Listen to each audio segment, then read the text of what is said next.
Hello there, and welcome back to the channel. I am your host, Maria Legier, and I am pissed off. This is Lies and Slander in the domestic violence industrial complex. Stumbling through the dark corners of the internet one fell morning, attempting to do research on the subject of domestic violence, interspersed now and then with one of my dogs barking at some odd happening outside every 2 minutes, I crawled through the muddiest sludge of the worldwide wonder web to exhume this piece of preposterous writing, linked down below.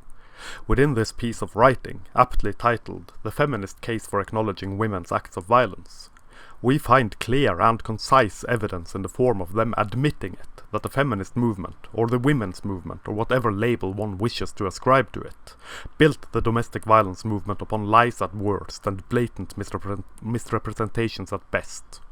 Of course, this being a feminist movement, it goes without saying that the entirety of their hogwashed bullshittery is based upon either outright lies or snivelling misrepresentations of clear facts, presented with the most serpentine of forked tongues, quivering lips and trembling forms, saying in a childlike voice designed to mimic the most awesome form of neoteny, "Please, I am such a frail and powerless woman. Help me, big strong man whose strength and protection I don't need, but will manipulate at want when I need it, even if I don't need it, really."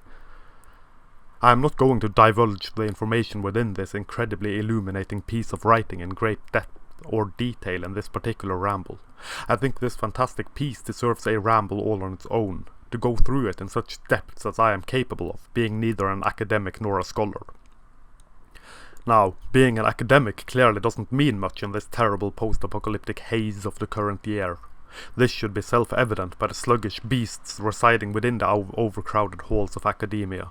So, rather than delving into this paper in depth here and now, I will take a look at a few proper studies on intimate partner violence and see how the data contained therein correspond to this amazing evidence of feminist skewed statistics and lies most worthy of the immense judgment and subsequent thunder of our grand societal banhammer. Because this piece of writing, gentlemen and ladies, is of such incredible importance to understand the way our ramshackle societies view instances of intimate partner violence through the black and white, tried, true and incredibly faulty lens of male perpetrators and female victims, that I can hardly contain my glee in stumbling across it. Even if I read it with a certain anger boiling in my throat, gut and groin. In the pages of this tome of inadvisedly applied knowledge, it becomes painfully clear that the feminist movement combined with the domestic violence movement cares not in the least for the victims of domestic violence, be they male or female. It becomes evident, by the constant reference to the movement, that it is the feminist movement that matters. The women's movement. Not facts, not truth, not reason, and not the individual victims of intimate partner violence. The movement above all. The serpent cult is alive and well, and only the cult matter in the grand scheme and schism of things. It should have been common knowledge from the 1970s at least that intimate partner violence is not a gendered issue. Once again, I would like to refer to the work of that fabulous, loving grandmother to us all, Erin Pissy, and her tremendous work in regards to family violence. I recommend, once again, that everyone read her story, listen to her speeches, and marvel at the treatment she received at the hands of irate feminists who had an agenda to push that was not driven by any concerns for victims of domestic violence, but by a concern for their own movement, their own dogma, and their own hydra-headed serpent god of false tongues and venomous fangs. She concluded, already back then, that intimate partner violence was reciprocal in most cases, built on escalation and a pattern of abuse that was generational from both sides of the dysfunctional family. She quickly learned that the women in her shelters were just as, if not more, violent than the men from whom they fled, and so saw fit to build a shelter for abused men as well, for which she was disowned by her feminist cohorts, harassed and harangued and bullied until she had to flee the country. Obviously, this is a condensed version of the story. But all this came to be merely because she wished to actually help those who suffered instead of pushing an agenda that was as blatantly false as it was completely monochrome in its approach to the problem. Women are angels and saints, and men are the devils lurking at the outskirts of our civilization, ready, at a moment's notice, to wreak bloody havoc on all that we hold dear. That is to say, on all that women hold dear. For, should we believe the feminist dogma, Men cannot hold anything dear but terror, tyranny, violence, beer, and rape, preferably at the same time. Now, closing in on 50 years later, researchers are attempting to view the problem of intimate partner violence through new and fresh lenses, gazing at it, as it were, from a vantage point not driven by ideology and subjective opinion, but on facts and objective observations. Imagine now, if the powers that be had listened to Erin Pizzi when she first began to speak truthfully and honestly on certain matters having to do with dysfunctional family matters. Should-haves, would-haves, and could-haves are not great tools for intellectual quests, I will have to agree. And resentment and bitterness helps little in furthering anything. But this fraud and sham of a movement has done such tremendous damage where intimate partner violence is concerned that I cannot help it. This new research is not anything new, not as such. And that angers my blood and boils my brain, slowly reducing it to snark and frustration, anger and resentment. Think of what could have been done to help both male and female victims, as well as their children. Imagine how much work could have been laid down to stop the generational cycle of abuse, to break the vicious circle of replaying past trauma in one's own family of origin. Instead, the domestic violence movement saw fit to ensnare society within its tangled web of feminist patriarchy theory and gibbering nonsense, painting men as the perpetrators and axe-wielding maniacs of immense power and violence. That it was the subjugation of women at the hands of both men and the state that caused intimate partner violence, and that it was men and only men who were violent, both within and without the family, given the authority to do so by the nebulous and never-seen forces of the tyrannical patriarchy, the reptilian Illuminati Anunnaki of the feminist tinfoil hat-wearing swashbucklers of truth and glory filtered through mass hysteria and quaint quantities of hysterical overreacting worthy of a hysterectomy or two. Driven now by a longing for facts, and for the feminist nonsense mongers to remove their stranglehold on the discourse where intimate partner violence is concerned, we, as a society, need to wipe our faultily prescribed myopic lenses and put actual prescription glasses in place to view these dysfunctional family matters in an objective light, not tainted by ideologues who care for the movement and the goals of the movement, replacing the needs of the actual victims and sufferers in the process.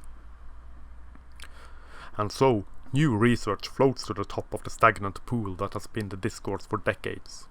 From the septic tank of feminist-infused fuckery that has dominated the discourse, rises a noxious gas that may now be lit aflame and blow the whole thing up where the way we view family violence is concerned. For, what should matter, what should always have mattered, is lending help to the individual victims first and foremost, disregarding the gendered view that feminism has put in place, which they so clearly admit to have put in place. Secondly, the root cause of family violence should be understood so that the cycle of abuse may be broken. In order to understand it, one has to admit to and understand what both Warren Farrell and Erin Pizzi have been saying for decades, that damaged people damage people, and gender be damned. Gender should not factor into it, especially not in these societies which we inhabit, in which the claim is that gender never matters. Except when it does, of course. And when it does, it has always, when it may in some way, shape or form, supposedly help women. It is tempting to say that the root causes should be the first thing that matters. But that would then be done without lending help to individual victims in their immediate need. By lending help to the individual first and foremost, the root cause may be discovered and removed as one would remove a tumor. It becomes glaringly obvious that their containment, as they put it in the first paper linked, of female offenders and male victims has done a great disservice, not only to the men who have fallen victim to intimate partner violence, but to any and all attempt at grabbing the serpent by its tail and so refuse it to become the Ouroboros, perpetuating its cycle of abuse through generations of families uncounted. By pushing to remove female offenders, they have willingly allowed the snake to go uncaught. They have driven wedges ever further into the fabrics of our societies, into the trust and cooperation between men and women, and set fire to the entirety of the family dynamic. By their own admittance, they have neglected to catch the serpent, They have willingly destroyed the nuclear family and given birth to an industrial complex known vaguely as the domestic violence movement, in which male victims, as we shall see soon enough, are not believed, are shunned, ridiculed, often arrested in place of their abuser and removed from their own home, for being beat and abused by their spouse. All in the name of equality. That fantastic term that means everything and nothing all at once, depending upon the view of the feminist at the moment, depending on the position of the moon, depending on whether or not Uranus is aligned with the swinging cock of Mars to be sodomized at a moment's notice, and so forth and so on. In the feminist dictionary, words do not mean what you think they mean. They change and they alter and they evolve all the time within the framework of their ideology, as whimsical and fluctuating as anything ever could be. And so, the joke lies there and I must use it. At the flimsy will and whim of a woman. Thank you. I'll be here all week. These are the jokes, people. Looking on another study now. And of course I need to put in an addendum here. I am always a bit careful when looking at studies like this, given that I am not an academic and as such not all that versed in traversing these kinds of studies. This study is titled Differences in Frequency of Violence and Reported Injury Between Relationships with Reciprocal and Non-Reciprocal Intimate Partner Violence. Linked below. In this study, they analyzed data on young adults aged 18 to 28 in the US. The results show that almost 24% of all relationships they looked at had some violence. Just about half of these were cases of reciprocal violence. In cases where the violence was not reciprocal, women were the perpetrators in more than 70% of the cases. That is quite a lot, if I am to be honest. More than the feminist hive mind and various do-goody virtue signalers would ever admit to. This does not matter to these people though, as they will hold forth as arguments that this does not matter due to the fact that male perpetrators are more likely to inflict injury than our female perpetrators. If I understood the study properly, however, instances of reciprocal violence was more likely to result in actual injury than were instances of non-reciprocal violence. This was found to be regardless of the gender of the perpetrator.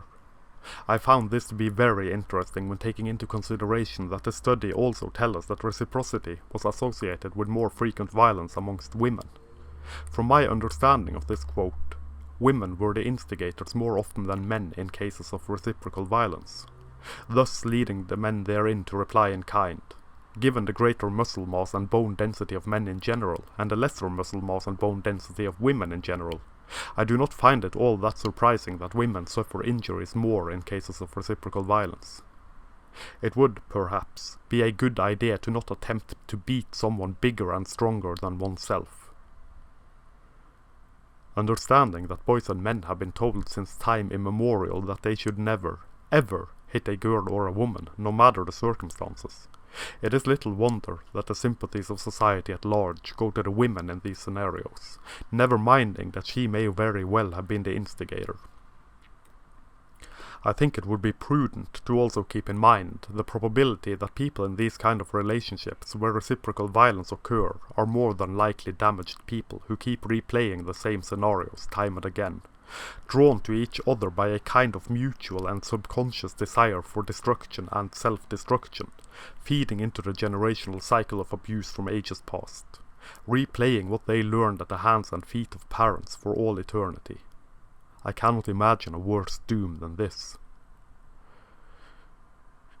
The study also tells us that, quote, the percentage of relationships in which there was reciprocal partner violence ranged from 45% to 72%, end quote.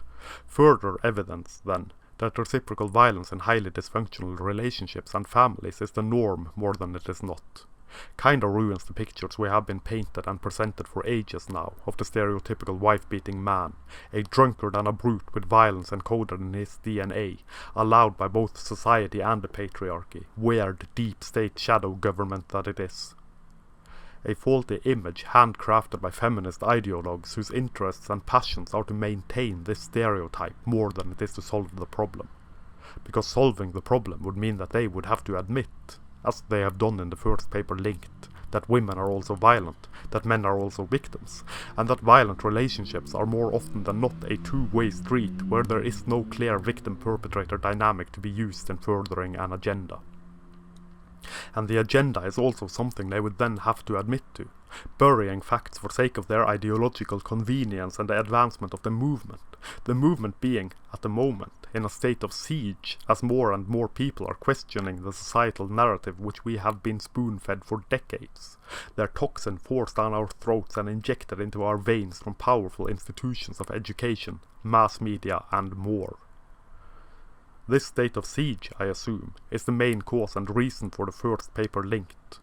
The fear of losing their stranglehold on the conversation, the debate and the topic, forcing them to change tactics so as not to be shown as the bigoted and ideologically possessed and blinded serpents that they are.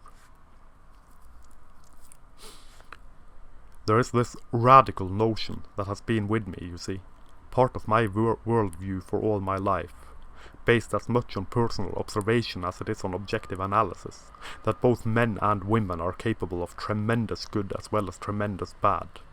That is to say, women are just as capable as men, and men are just as capable as women, for good and for evil. This goes in stark opposition to the dominant cultural narrative of our societal psychosis, that men are evil and women are good by default, an awfully traditional view of things, one would have to admit. The study further states that, quote, in fact, men in relationships with reciprocal violence were reportedly injured more often, 25.2%, than were women in relationships with non-reciprocal violence, 20%. This is important, as violence perpetrated by women is often seen as not serious, end quote. Gee whiz! I wonder why it is not seen as serious. Could it possibly be due to the massive influence from the feminist movement in regard to this? I wonder, I ponder, I think and I consider as I sip my coffee and listen to the soothing blast beats and throaty screeching of black metal of the foulest and meanest sort. Note also that I take my coffee as black and soulless as my metal. It helps with the anger, releases the venom and soothes the mind something fierce. It also wires me up magnificently. But could this possibly also have something to do with the gynocentric nature of our species, wherein women are to be protected and as such are given excuses and quite a bit of leeway in regards to the abuse they may inflict upon their spouse and their children? It is a meme at this point, but I think it wise to repeat it here. Women's act of violence prompts us to discuss matters of mental health, and it prompts us to manufacture excuses, such as that she was abused, either as a child by her father or by her spouse, which forced her to carry out her acts of abuse and violence. Men's violence, on the other hand, prompts us to demonize all men, telling all men that they need to take responsibility for ending this, starting with looking at themselves in the mirror. It also sparks discussions on toxic masculinity and other such nonsense. When men are violent, it is because they are men. When women are violent, it is either because of men or because of mental health issues, urging us to feel sympathy for her and give her understanding. What a beautiful shell of a world we inhabit. The post-apocalyptic wasteland is nothing like what I was led to believe through the movies I grew up on. Were I not cautiously optimistic, I would have turned into a raging misanthrope by this point in my life. Better to channel that rage not unto humanity as a whole, but unto ideologies that purposefully and cleverly have taken control of the discourse, have tied a noose around the necks of our societies and our civilization, have swarmed their way into our collective consciousness as the truth speakers, the enlightened and empathetic ones seeking only to establish gender equality, despite proven to be filthy, rotten, tongue-tied and twisted liars time and again. I think it wise to end this part of the ramble with another quote from the study in question, which makes it easy for me to segue into the next segment of my incessant rambling.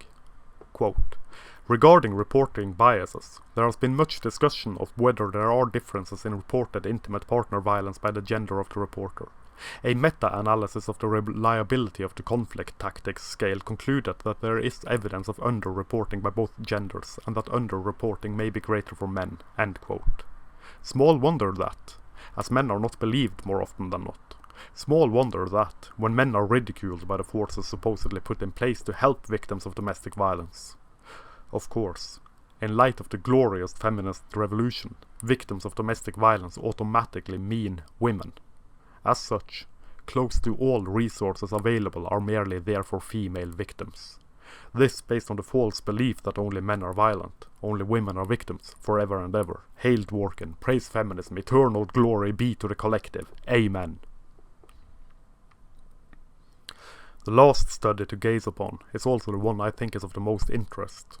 It is titled The Help-Seeking Experiences of Men Who Sustain Intimate Partner Violence, an Overlooked Population and Implications for Practice, and can be found linked below. As one would assume, given the title of the study, it looks on the experiences of men when seeking help because of domestic violence. Unsurprising to any who have delved into the weird and wacky post-Red Pill world, but probably surprising, bordering on unbelievable to any who have not. The studies show that men experience barriers when calling domestic violence hotlines. It contains some very interesting quotes from men who have been foolish enough to attempt to seek help and understanding from the resources available. I will look mainly on their quotes, as the stories of men who suffer intimate partner violence are so often neglected and never told. Also, I would like to make it clear that I do not use the word foolish lightly, nor do I use it as a slur against the men who attempted to seek help from the resources available. I use it to define, to underline the severity of the issue. I use the word foolish for the simple reason that, as the world and the web in which it is ensnared stand, it is a foolish and futile endeavour. This is due to the domestic violence industry being so tainted, so poisoned by the might of the feminist industrial complex, that one would be hard-pressed to find a more wretched hive of scum and villainy this side of the good part of Star Wars. As this quote from a man contacting a domestic violence agency would attest to. Quote, "They didn't really listen to what I said. They assumed that all abusers are men and said that I must accept that I was the abuser. They ridiculed me for not leaving my wife, ignoring the issues about what I would need to do to protect my 6 children and care for them." End quote. But it is not about hating, shaming or blaming men, you must understand. It is all to do with equal treatment of the genders, as the feminist furies would have you believe, with all their piss pottery and slack-jawed yodeling. Because those who hate men are not real feminists, you know, and they don't like sugar on their porridge either. Strange, then, that these feminists, who are not the real feminists, are the ones who have decided the rules and law of the land where the mistreatment of male victims of intimate partner violence are concerned. The not real feminists, apparently, are the ones in control of the movement, are the ones who control the discourse, change the laws, neglect male victims and their children, and do nothing but further the narrative that women can do no bad and men can do no good. The real feminists, however, are the ones that do not do this, the ones who do not wield any power or influence within the movement which they subscribe to. The leaders of the movement are not real feminists. The ones who have laid the foundations for the movement and steered us all into these days of apocalyptic madness and rampant misandry enforced by law are not real feminists. And Hitlerism, you must understand, is not real National Socialism. Real National Socialism is something quite different, and on the circle goes. Where it ends no one knows, nor where it begins.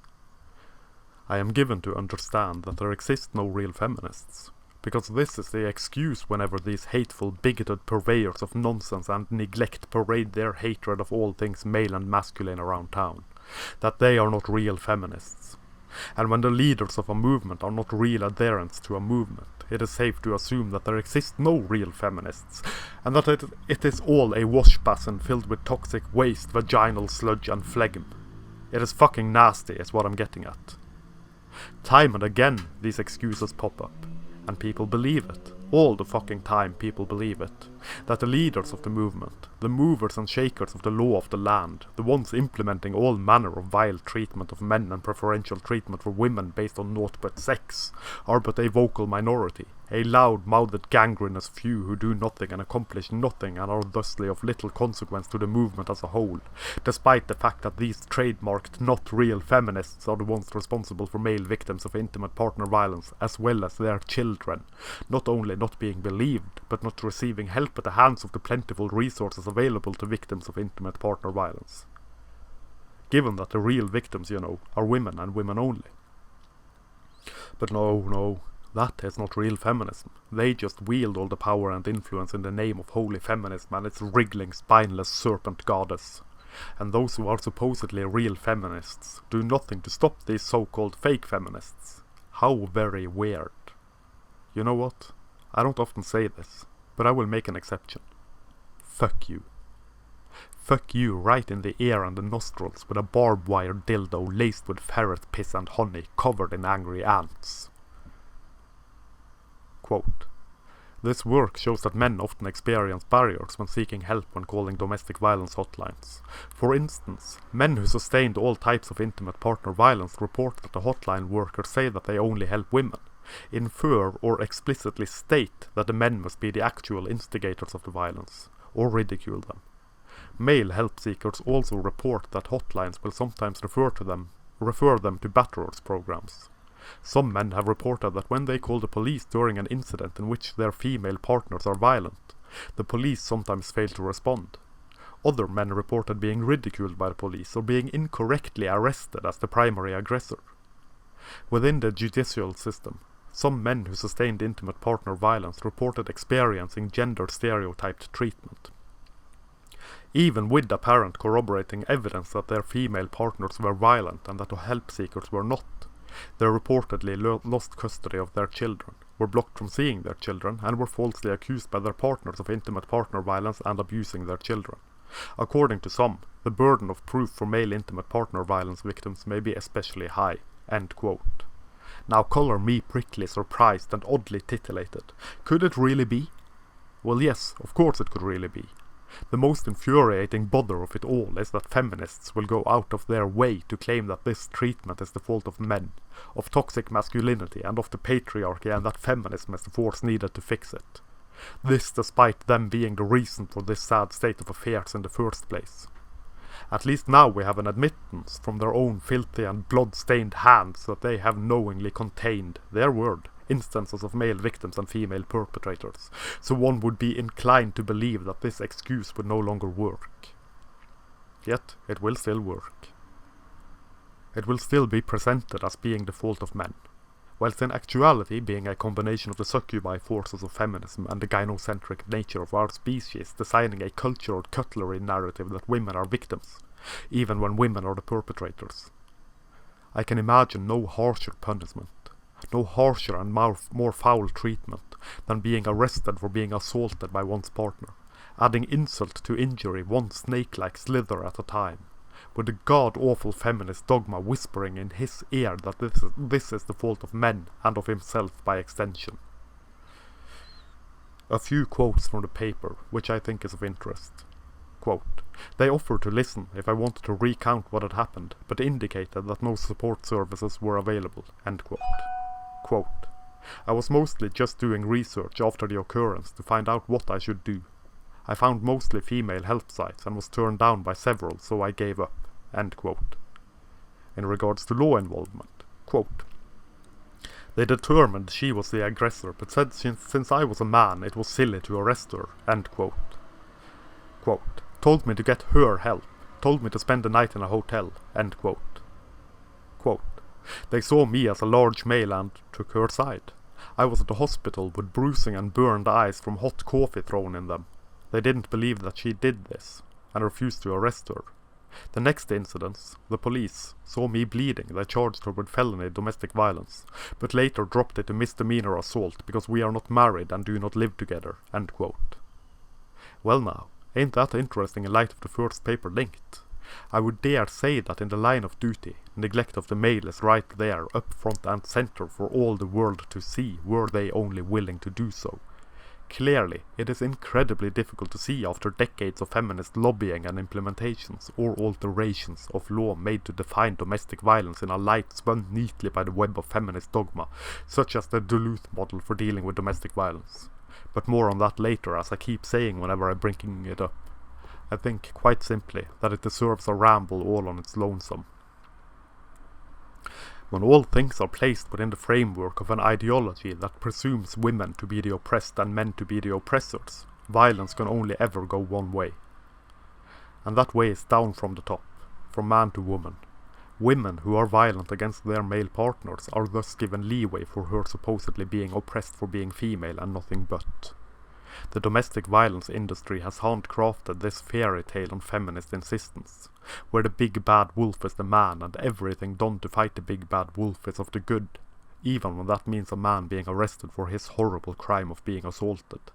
And so, the girl cried wolf, because he must have done something to her that caused her to lash out at him, because the story told and the image presented for decades has been one in which women are never the main perpetrators, nor the first instigators. It has been presented as being so simple, so lacking in nuance as to be black and white, that is, the ever-popular men bad, women good. I know I repeat this often, but this point needs to be hammered home with all the persistence and subtlety of a rampant AK-47 in the hands of a drugged out of his mind chimpanzee. When faced with this, that male victims are arrested, the feminist hive mind does, in my admittedly anecdotal experience, one of two things. They defend the woman, stating that he must have done something. Or they claim, as they always do, that this is the fault of the patriarchy for viewing women as weak and helpless, forgetting for convenience the fact that all this is the fault of feminist lobbying, that this is the fault of feminism is made evident, clear and bright as the dawning of a new day, when looking at the first paper linked, or looking at the interview with foul and filthy Catherine Spiller in the documentary The Red Pill, wherein she states that, quote, it is not girls beating up on boys, it is boys beating up on girls, and that, quote, domestic violence is nothing but a clean-up word for wife beating. Imagine my bedazzled shock. If this is not neglecting male victims and containing female perpetrators for the movement and the ideology and nothing but that, I have no idea what is. This does not matter much, however, within a culture that is so decided upon viewing women as permanent victims of the tyranny of men that we willingly ignore all facts to the contrary of the cultural narrative. And that is a narrative that has been pushed and prodded and presented as absolute fact for decades, despite being at the best falsely presented statistics and at the worst downright lies. The worst part, to my eyes at least, is not the narrative being presented of only men being perpetrators and only women being victims. The worst part of it all is that this one-sided narrative, this bitterly unnuanced view of things, stand directly in the path, blocking what would be the best attempt at remedying the problem. And that is looking at the core reason for violence, which seems to be linked intimately with family of origin issues. That is to say, the sins of the father will be visited upon the son. Adding, of course, that the sins of the mother and father both will be visited upon the son and the daughter both in equal measure.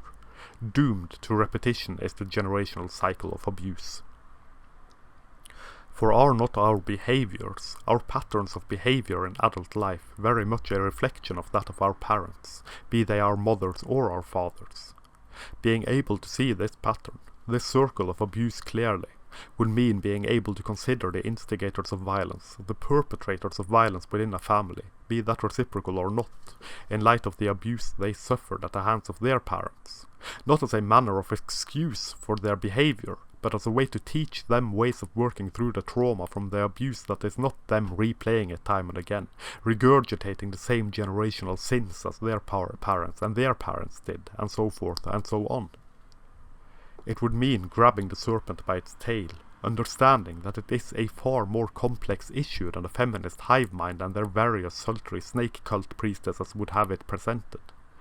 This way of tackling the issue, however, would of course mean that the feminist movement as well as the domestic violence movement, which is, to be honest, more or less the same thing at this point, would lose not only the stranglehold they have on the discussion, but also a wealth of funding and control, which I of course consider to be a godsend, but which they clearly do not. Hence the first paper linked, wherein they present arguments for acknowledging female perpetrators of domestic violence in order to further the agenda of the movement, not the help or protection of the individual victims of intimate partner violence, nor the families destroyed by it.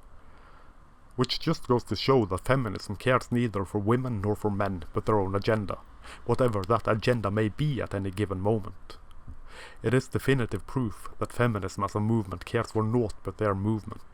Women that oppose their movement and the dogma of it all, Erin Pissy for instance, can burn in hell for all they are concerned, and men can go to hell as a collective no matter who they are or what they have done, or what they haven't done. Where there should be compassion shown to those who are abused, no matter their sex, there is naught. All there is a movement so entrenched in its own ideology and orthodoxy that they willingly and admittedly lie in order to further this orthodoxy, at the expense of victims, be they male or female, adult or child. And that is that.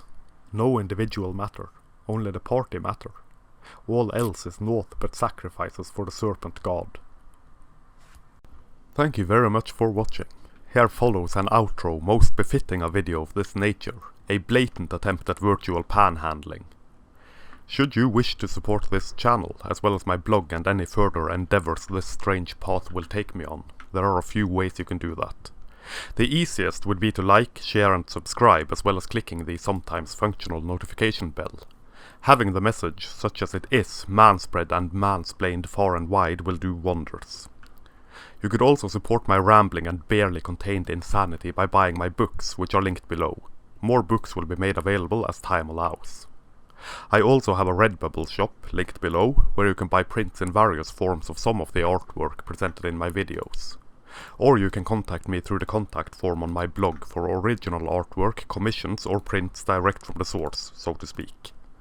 Until next time, I am your humble bearded bard, Morea Legier, manspreading majestically beneath the steel sky of doom.